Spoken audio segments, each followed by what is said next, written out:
Assalamualaikum warahmatullahi wabarakatuh.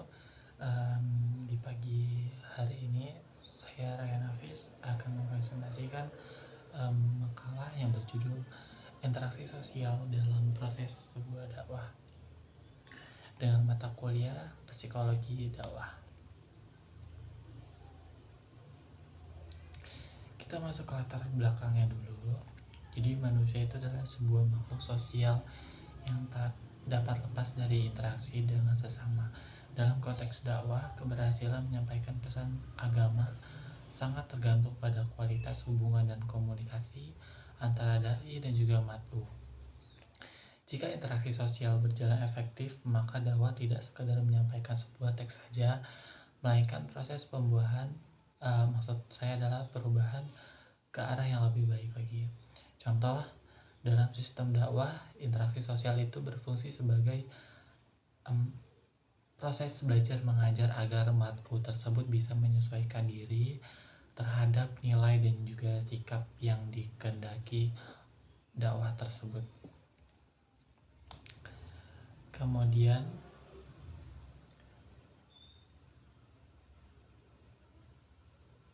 ada konsep interaksi sosialnya. Jadi interaksi sosial itu adalah proses di mana individu atau sebuah kelompok saling bertindak dan dipengaruhi satu sama lain dalam suatu hubungan yang dinamakan timbal balik. Herbert Blumer menyebutkan bahwa interaksi sosial melibatkan makna yang dibentuk lewat interpretasi antar individu. Makna itu tidak tetap tetapi dapat berubah melalui proses interpretasi.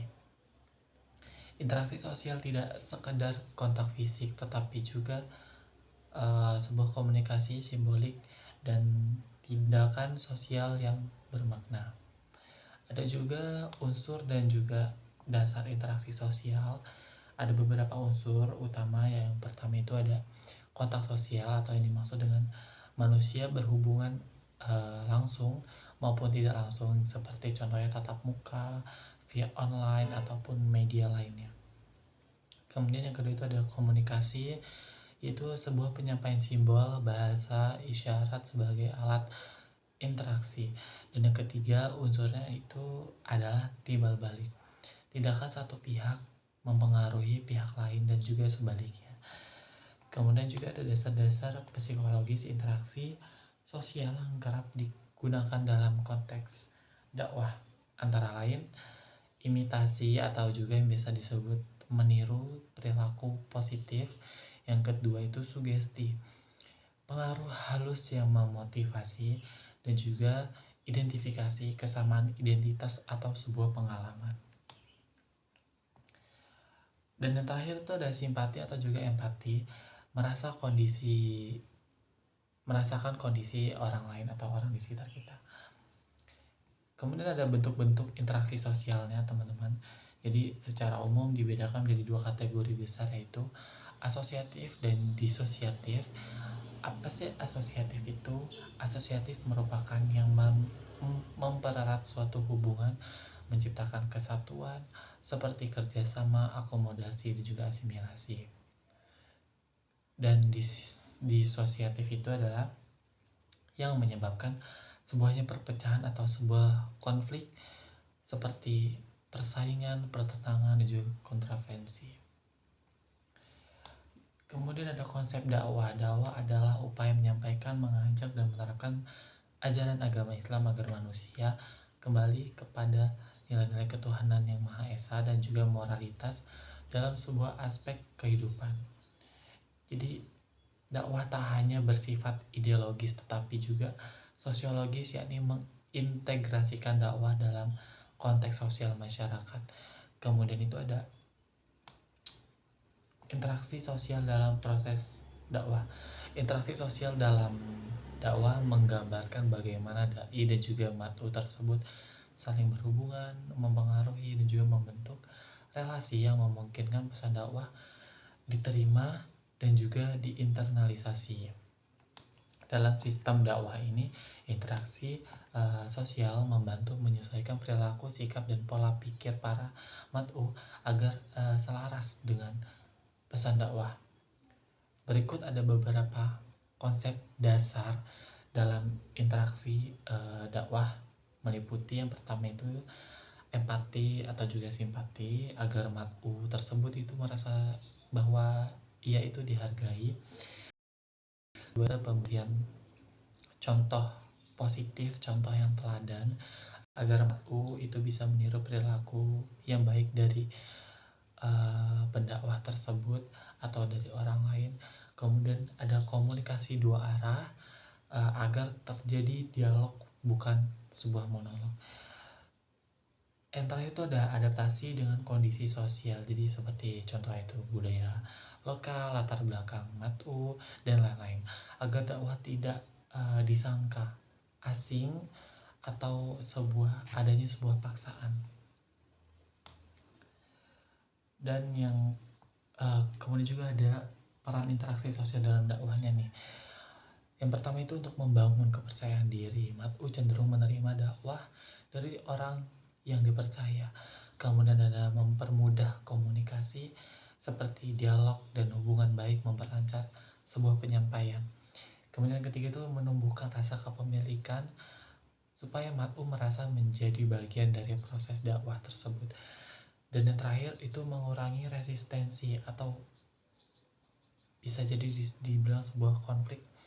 Jika relasi harmonis, penolakan terhadap dakwah bisa ditekan secara perlahan ya. Ada hambatannya nih teman-teman, ada beberapa hambatan praktis antara lain perbedaan latar budaya, perbedaan bahasa, perbedaan gaya hidup, pola pikir, dan lain-lain. Kemudian ada rendahnya empati atau keterbatasan kemampuan cara berkomunikasi seorang dai. Ada juga sikap skeptis atau resistensi mat'u terhadap pesan agama. Juga ada media dakwah yang tidak tepat atau kurang relevan. Jadi ini adalah fenomena. Kemudian juga ada fenomena counter effect jika mat'u tidak simpatik atau merasa tidak terhubung dengan dai. Kemudian juga ada era digital, interaksi tatap muka sering tergantikan oleh media sosial yang kadang mengurangi kedalaman suatu hubungan langsung. Ada strategi juga untuk memperkuat interaksi dakwah. Jadi beberapanya itu ada pelatihan keterampilan komunikasi bagi dai agar lebih empatik lagi dan memahami mat'unya. Kemudian ada pendekatan personal, ada penyampaian dakwah yang sesuai konteks supaya memperhatikan budaya lokal, latar belakang, gaya hidup, bahasa, dan lain-lain dari para mat'u tersebut. Kemudian ada pemanfaatan media sosial dan juga digital supaya supaya bisa menggunakan untuk sarana interaksi tambahan, namun tetap menjaga unsur tatap muka supaya mat'u lebih bisa melihat visualnya langsung. Kemudian ada kolaborasi agar komunitas masyarakat melalui kegiatan sosial gotong royong, pengabdian agar dakwah tidak tampak asing. Yang terakhir ada konsistensi dan keteladanan supaya dai harus hidup sesuai apa yang didakwahkan.